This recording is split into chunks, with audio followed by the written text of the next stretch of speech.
I'm Jamie Kirchick. We're here to talk with Jon Keller of CBS 4 in Boston, Massachusetts, about his new book, The Bluest State. Hi, Jon. Hi, Jamie. How are you? I'm fine, and I'll be a lot better if everyone will, after they watch this, rush right out and buy multiple copies of The Bluest State, How Democrats Created the Massachusetts Blueprint for American Political Disaster, because I have 2 college tuitions I'm trying to pay off. I understand. I should say this is very surreal for me, having grown up watching you on TV in Boston, to be doing this, but I'm honored. The honor is mine. Keep in mind the camera adds 10 pounds. Oh, well, I'll have to do something about that. So anyway, why don't you tell us about your book? Okay. Oh, I'm so glad you mean The Bluest State. Yes, let me tell you a little bit about it. The premise is that I'm a longtime political reporter here in the Boston area. I've covered Massachusetts politics really going back to the late 70s. And my book, The Bluest State, is about the hash that a generation, the baby boom generation of liberal Democrats, in almost unchallenged control of Massachusetts governance and politics, have made of the Kennedy-era promise to produce a political culture that focuses on elevating the working class and providing opportunities for the poor and minorities to have a seat at the table. And you name names, too. I name names, I take no prisoners, and the bottom line is, and the most damning fact among the many in the Bluest State, is that only one state in the nation has experienced net population loss over this past decade. In 2 years, Massachusetts has lost population. No other state can match that record of futility. That is the sound of predominantly younger, working-class people voting with their feet as they flee the People's Republic in search of some kind of economic opportunity. I myself just moved last month from the People's Republic of Cambridge here in Washington, so I can attest to that. Yeah. High tax burden, enormous electric bills, personally. You could probably tell us more about that. But of course, when you talk about the tax burden here, you barely get the words out of your mouth when the liberal elites and their apologists jump down your throat about, well, this study here shows we're only 28th, and that study here shows we're only 17th. Of course, tax burden is only part of the story. The cost of living, the total cost of living for working people is out of control here. You're talking about taxes, yes. You're also talking about energy. In a state where the political leadership, with the notable and laudable exception of our new governor, Deval Patrick, is uniformly opposed to the development of offshore wind energy off the coast of Cape Cod. Why? Because it would interfere, supposedly, with the view from the Kennedy compound in Hyannisport. Well, I'm actually working on a story right now in Cape Wind, so I'm not going to show my cards, but... That's a good example. Yeah. You're talking about the cost of living, all the different things that add up, crumbling roads and bridges, public schools that are so bad in many cases it forces people to shell out for parochial or private education. This is not a worker's paradise. In fact, it's a worker's nightmare. And my book calls out the baby boom liberal elites of Massachusetts for their utter failure to deliver on the promise that I grew up ascribing to, the John, Bobby, and to a great extent Ted Kennedy promise that liberal politics would be about elevating working class people, not sending them screaming into the night. Is it fair to say that your book is an answer to Tom Frank's what's the matter with Kansas? The answer is Massachusetts. Is that what you're trying to say? Not so much an answer as a companion piece. I really liked Frank's book. I thought his diagnosis of the manipulation, primarily cultural manipulation, that the right wing has used over the years to sway voters is right on in most cases. What I took from his book as a sort of a jumping-off point from mine was his puzzlement, his bafflement at the fact that voters consistently choose Republican candidates in Kansas when it's clearly in their better economic interests to vote for the Democrat. Well, not always so. I beg to differ. Not that I'm carrying water for the Republicans. The Republican Party in Massachusetts has been pathetic and not much better at the national level. But my book argues that it's the Democrats who provide the Republicans time and again with the raw material that they need to make their manipulation work, with their own oftentimes idiotic devotion to political correctness and to attitudes that estrange them from the very voters they need to be wooing. I want to go back to your book, but you brought up a good point, which is Democrats providing easy fodder for the right to seize on. And we just saw last week Barack Obama saying that he's not wearing an American flag lapel-pin because he thinks it's an expression of false patriotism, jingoism, or it's a substitute for patriotism, and has become associated with support for the Iraq War. What do you think of that? I think it's absolutely appalling. And one of the dumber things I've ever seen an allegedly serious presidential candidate say. I guess it was kind of an offhand exchange at the end of an interview with a local TV reporter. You got to watch out for those local TV reporters. They're like landmines, you know.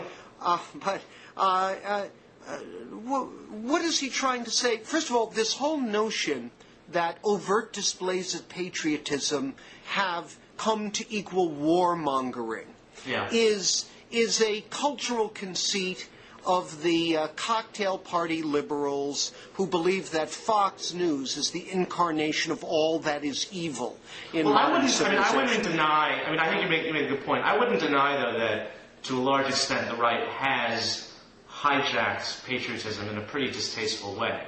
But where I think we would agree is to say that just because Sean Hannity wears an American flag pin, or Fox always has a waving American flag, under its name, doesn't obviate your ability to be patriotic as a liberal. And it doesn't mean that you can't also fly an American flag outside your house or wear one on your pin.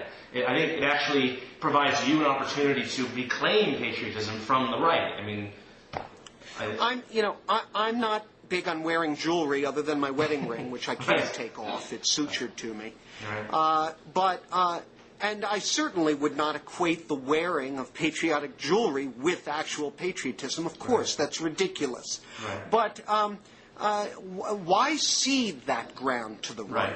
And that's repeatedly what I see. I have a whole chapter in my book, The Bluest State. Sorry about that. No, it's okay. That talks about, and I go back to Jon Kirkpatrick's famous line, and I believe it was the 1984 Republican Convention, the San Francisco Democrats, and how they always blame America first. And I update that here in Massachusetts by telling the story of a press conference broadcast live back to Venezuela by Venezuelan TV, featuring Joe Kennedy, at that point a former congressman, but the nephew of Ted and son of Bobby Kennedy, Ed Markey and Bill Delahunt, prominent members of the mass congressional delegation, celebrating one of Hugo Chavez's publicity stunt shipments of low-cost heating oil. To be distributed to low-income, needy households in the Boston area, and using it as a jumping-off point to, at one point, I believe it was Joe Kennedy said, the people in Venezuela are lucky. They have a president who really cares about the poor, unlike here. Well, given what we know about Hugo Chavez's Venezuela, it just strikes me that that is a profoundly politically stupid thing to say and a stupid attitude to cop.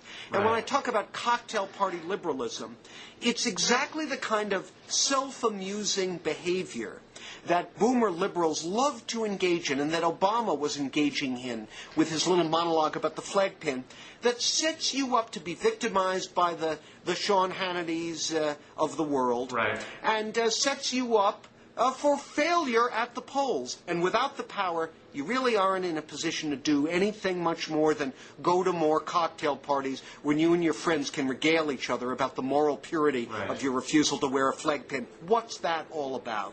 Let's go. I want to talk more about your book, and I want to talk about Deval Patrick, there's a lot of national attention on him. I believe he's the only black governor in the country right now. Appallingly, yes. He's a very eloquent, intelligent man.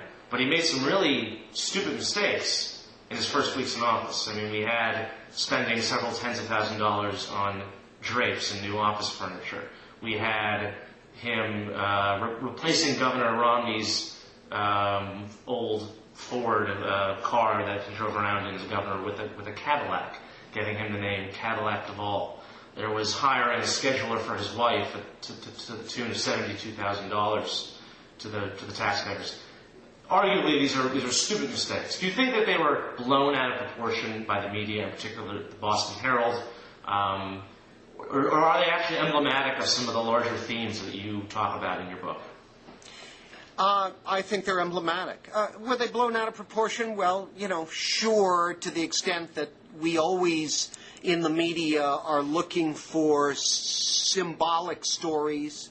And also, we're looking for gotcha stories, right. Stories that, belie your spin about who you are. That here in Massachusetts, we, and as part of our rich political heritage, going back several hundred years here, you may recall we have never had much affection for royalty here. We don't have a governor's mansion. Right. We don't like affectations like that, the trappings of power. And so to the extent that right out of the box, after he's campaigned very successfully by sort of speaking to the economic distress of the people of Massachusetts, so we've never really recovered very much from the last recession here. To come right out of the box, and these are the first news stories coming out of your office. Right.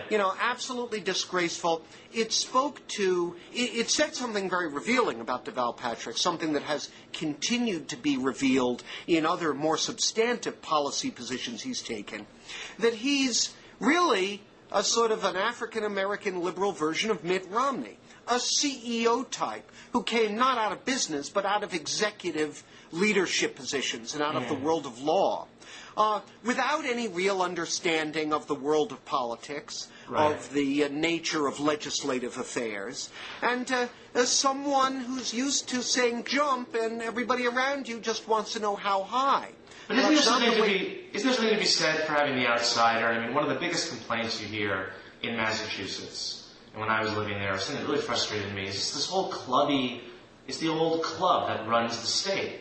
And I'm going to admit, I voted for Mitt Romney enthusiastically in 2002, before he became a right-wing zealot. But and I think he won. He won a resounding victory. I think primarily for being sort of a white knight who came in and was promising to clean up the state. He went after Billy Bulger, which was terrific.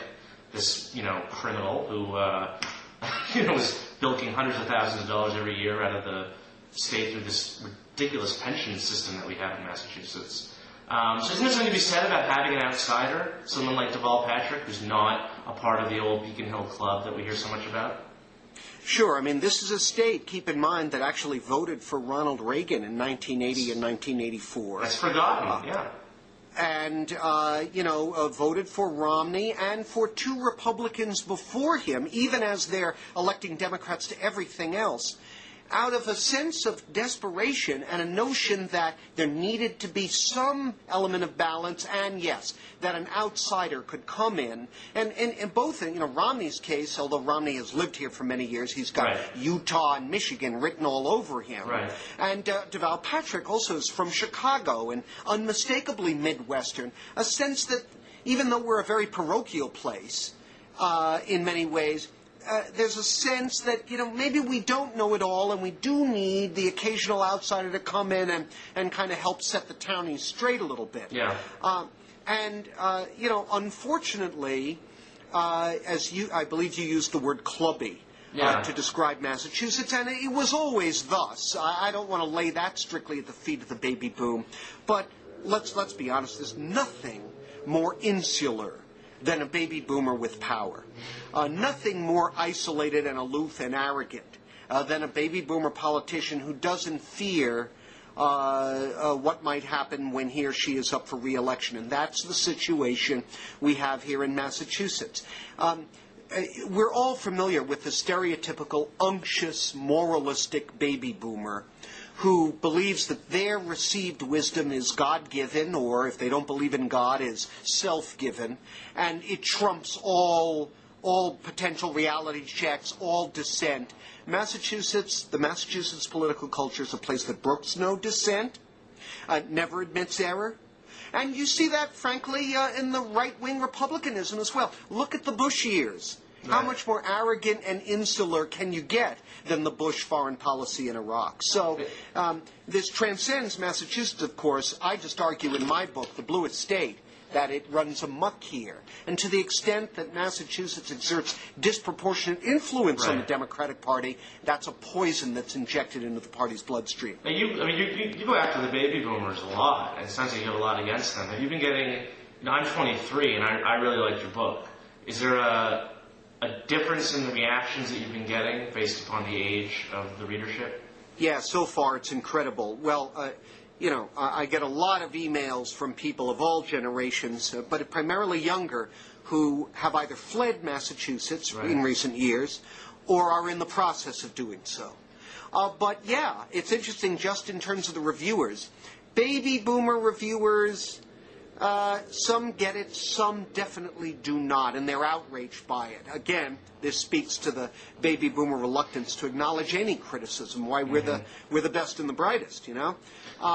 Generation X and younger reviewers and readers love it. They hate us anyway. They're so sick of us. They're sick of our squandering of their future in the many ways that our refusal to reform Social Security, our cavalier edifice complex policy making, whether it's the war in Iraq or the Big Dig here in Massachusetts. There's a whole generation of younger Massachusetts residents who've seen their financial futures ruined by the folly of the Big Dig. So there's a real gap there. Now, I don't know you personally, Jamie. I take you for not a baby boomer, though. Am I right? No, 23, so...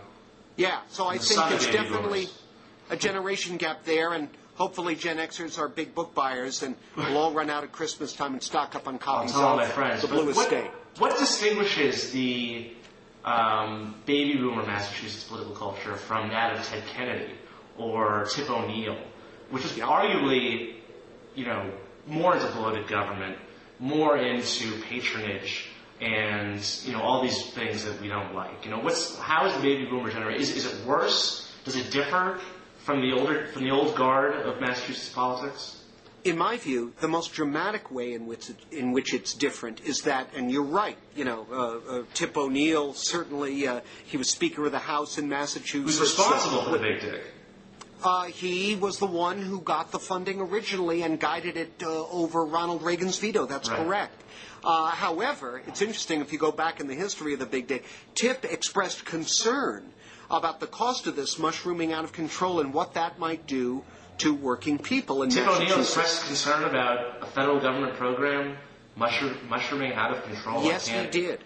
Yes, he did.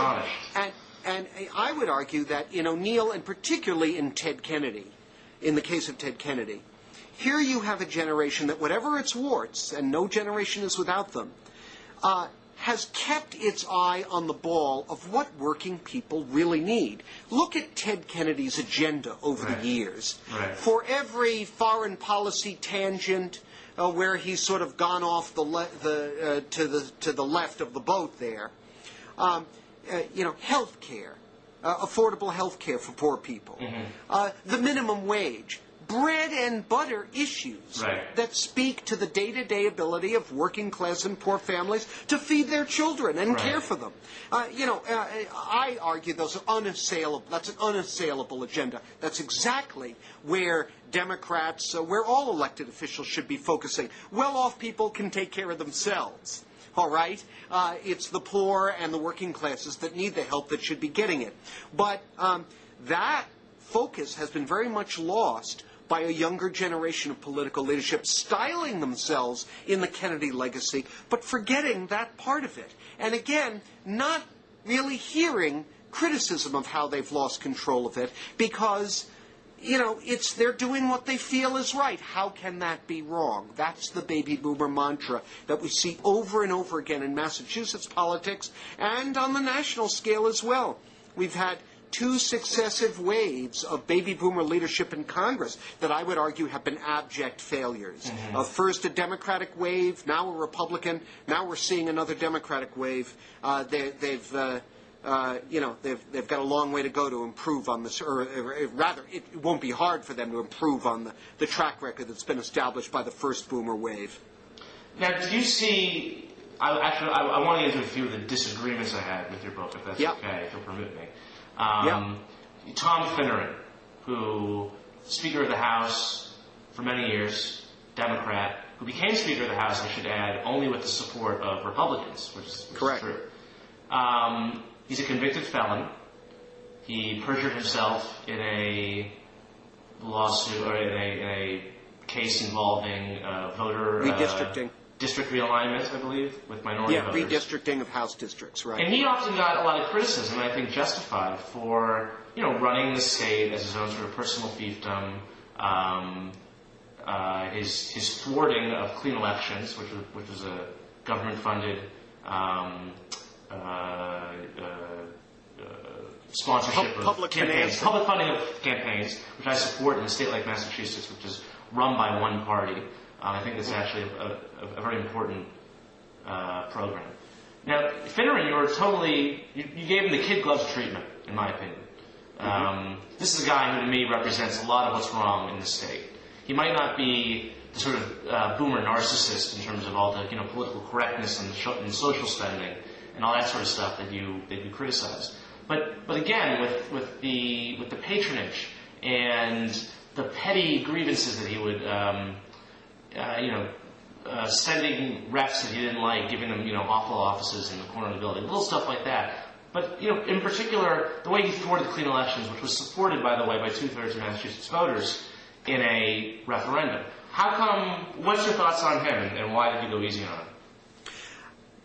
No question about it. Power corrupts, and absolute power corrupts absolutely. The Speaker of the Massachusetts House has something approaching absolute power, right. And there were numerous instances of Tom Finneran, in my view, as well as obviously yours, abused that power when he was Speaker of the House. And I called him on it in my reporting.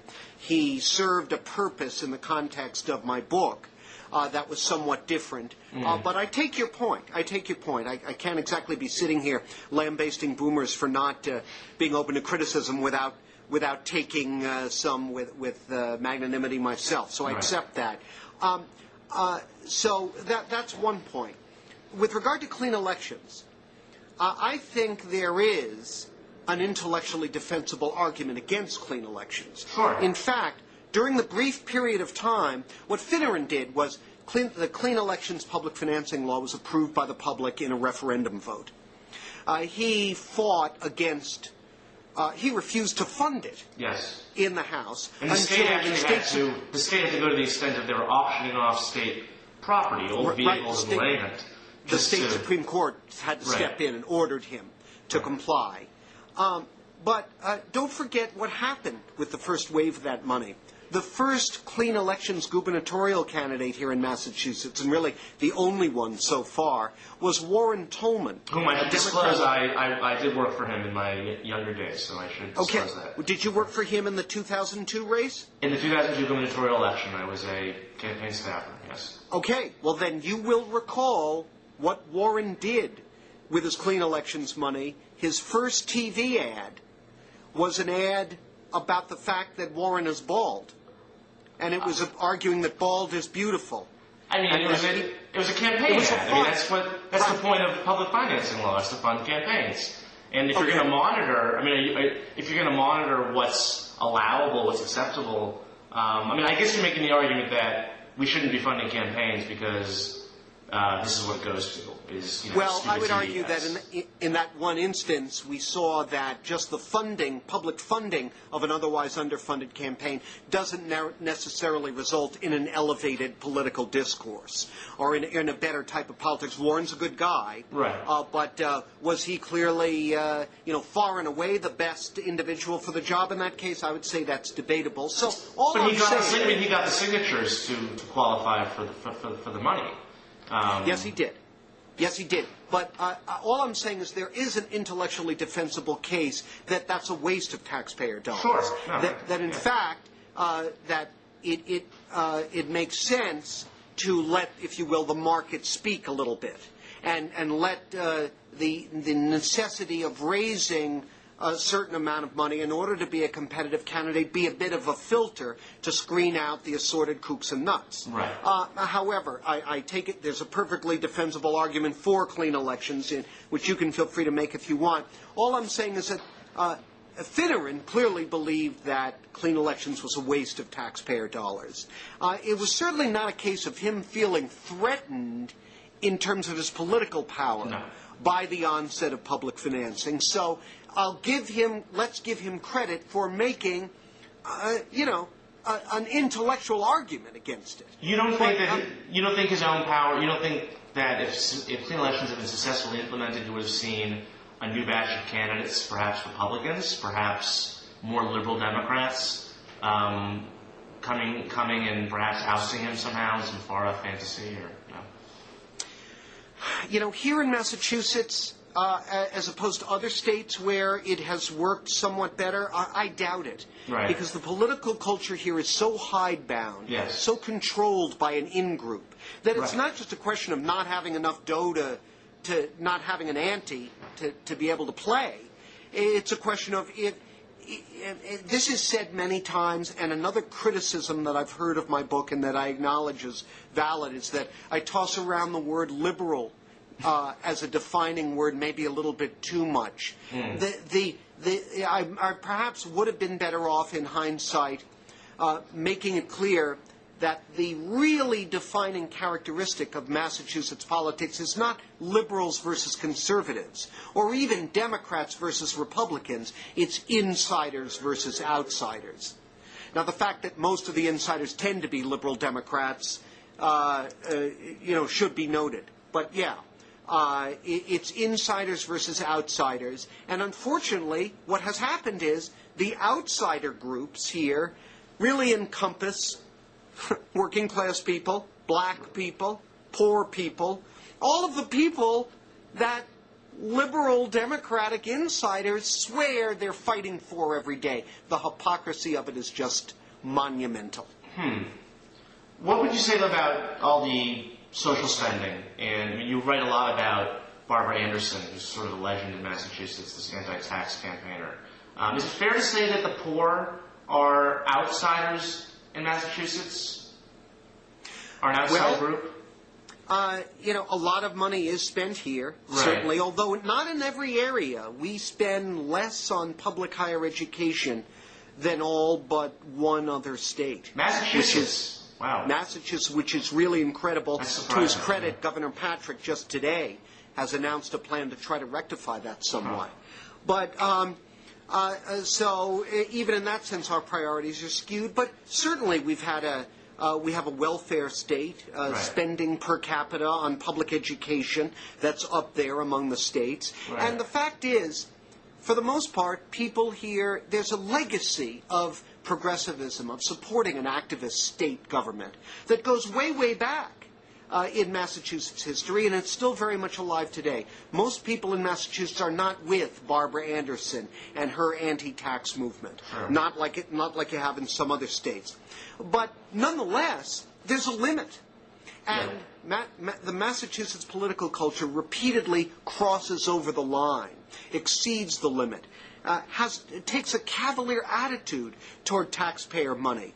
In Massachusetts, back when we, just like the federal government, were engaging in the great welfare reform debate of the early to mid-'90s, the remedies, the welfare reforms that came in were significantly more draconian and harsh than they needed to be, because the advocates, liberal advocates of the welfare status quo, excuse me, were completely unwilling to admit any excess, any error. If you spoke up against welfare fraud, if you spoke out against draconian tax hikes, you were mean-spirited. Yes.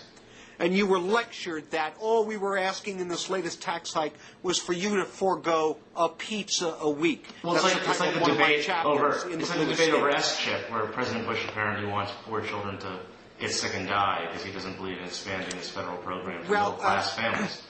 That's a good example, Jamie. I can't swallow that spin. Yeah. Whatever the arguments for S-chip, the fact is that George Bush does not want children to get sick and die. It's an argument over by how much funding for S-chip should be increased and whether or not that's taking us down a policy road that we do or don't want to get into. Right.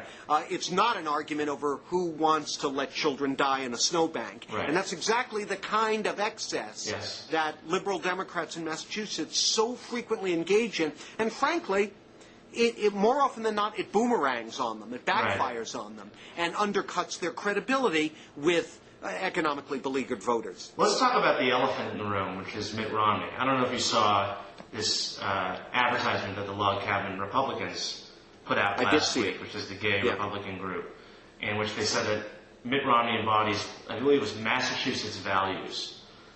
He's pro-choice, and showed all these old quotes from him debating Ted Kennedy in '94 and Shannon O'Brien in 2002. And all they didn't mention his support of gay rights, which I thought was perplexing, seeing as this ad was coming from a gay organization. But nonetheless, do you think it's kind of remarkable to the extent to which Massachusetts values can just suddenly conjures up all these horrible images in certain people's minds? Yeah, because up until modern times, Massachusetts values were a beacon for the nation. Classical liberal values, yeah. This is the home of the abolitionist movement. Right. This is the home of Kennedy. Pardon me. Kennedy. The Kennedy. Well, and the Kennedys, the new frontier. Right. And these are values I certainly still hold dear today, and I think most Americans do. Massachusetts values has come to mean aloofness, arrogance, excess. Romney, to me, his campaign is a tribute not to Massachusetts values, but to narcissistic boomer values. Yeah. He believes, apparently, that it's okay for him to jettison his clearly long-held beliefs. I believe he's always been pro-life. He was raised in a Mormon household. Obviously. In Michigan, yeah. And I believe that he has always said that he opposes gay marriage. But in the interests of getting himself elected, he pretended to be benign on choice. I would never do anything to overturn Roe v. Wade. That's what he said in '94 and in 2002. Right. Now he's running on a platform of repealing Roe v. Wade. It's strictly out of political expedience. So you're saying that Romney isn't lying now. He was lying when he was running in Massachusetts. So he's actually that's right. And he's lying now about the circumstances. About his history, right? He's being the honest. He's actually expressing his honest beliefs about what he actually does believe in now running for president. But he had to fake it. He has reverted back to what he really believes after lying about that, and he's lying about the circumstances of the reversion. Yes. And it's catching up. Yeah, and I think you would probably agree. It's catching up with him. I mean, it's almost been impossible for him to back down this criticism. I mean, it's just so blatant. Well, the only hope, his only real hope, is that he somehow, Rudy Giuliani's been doing some pandering of his own. Right. And his only hope is that he gets in there in the final against Hillary Clinton, who's sort of the Democratic queen of the expedient flip-flop. Right. And that it kind of cancels itself out. But, he is, in that way, while a fine fellow in many ways, he's also a classic case study in the boomer narcissism that believes that the personal ends justify the political means in all cases. Situational ethics. Yes. That's something that only a boomer could dream up. Now, we don't have much time left, but I want to throw out an idea which I think is pretty controversial, but I think you might agree with me. Do you think if Rudy Giuliani is the nominee, is the Republican nominee, that the Massachusetts might go red in 2008? Yes, I do. Very interesting observation by you. In fact, I would actually extend that to say McCain as well. I think McCain or Rudy could take Massachusetts in a general election? We just did some polling. The TV station I work for here in Boston, WBZ, did some polling of mythical presidential matchups in Massachusetts. Yeah. And just a quick sidebar here, one amusing finding was that in a matchup with between Hillary Clinton and Romney, 44% of voters who identified themselves to our robo-poll as pro-lifers would vote for Hillary. Wow. Which is like saying you'd vote for Satan over Mitt Romney. That's Right. the level of the antipathy toward Romney here in Massachusetts. But, yeah, in those matchups, Giuliani did the best of any Republican here. What was the split? Well, in a matchup with Obama, he comes within 8 points. It was like 48-40. It's pretty good for him. Yeah. I mean, that was the closest he came to any of the other big Democratic candidates. But, yeah, there's a chance. Like I say, this is a state that voted for Reagan in 80 and 84, has elected 3 Republican governors in recent memory. However, this is also Hillary country. It's Clinton country, big time. They love her here. Right. So that would be a tough matchup for him. But he is Northeastern. He does represent the kind of Republican who has been successful here. Fiscally conservative, but socially progressive, yes. Right. Just while we're on that, don't you think it's interesting that Paul Cellucci, who preceded Mitt Romney as governor, as a Republican governor of Massachusetts, is supporting Giuliani? Does that say anything about the way the Mass GOP ethic has been abandoned by Romney, and also how Massachusetts Republicans are just embittered towards Romney for kind of ruining the party in that state? It speaks to that. However, frankly, the party was ruined long before Romney got here. He didn't help Weld. Yeah. It was Bill Weld with Paul Cellucci as his lieutenant governor, who presided over. They came in 1990 in a big voter anger backlash. Right. And they also came in with enough state senators, Republican state senators, to sustain a gubernatorial veto. Took them 2 years to lose that. Right.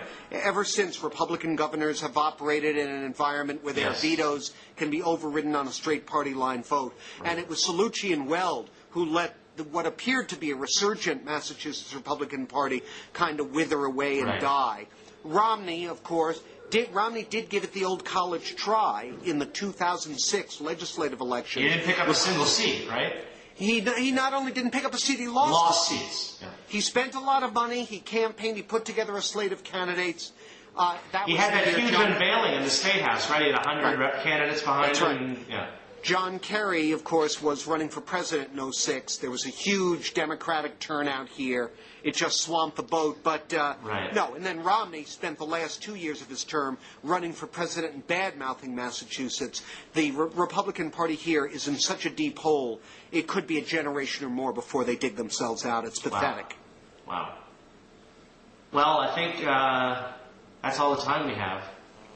Well, listen, to be continued. We could probably spend a whole nother Blogging Head segment talking about the gay marriage battle. We could. And some of the decisions that were made here. But in the meantime, let me say thank you to you, Jamie. And thank you. Don't forget, Christmas shopping season is right around the corner.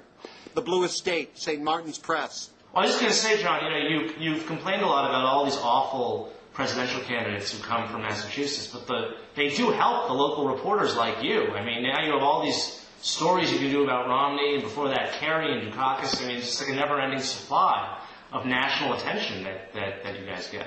I freely admit, for someone like me, it's hog heaven. All right, thanks, John. Thanks, Jamie. Bye. Bye.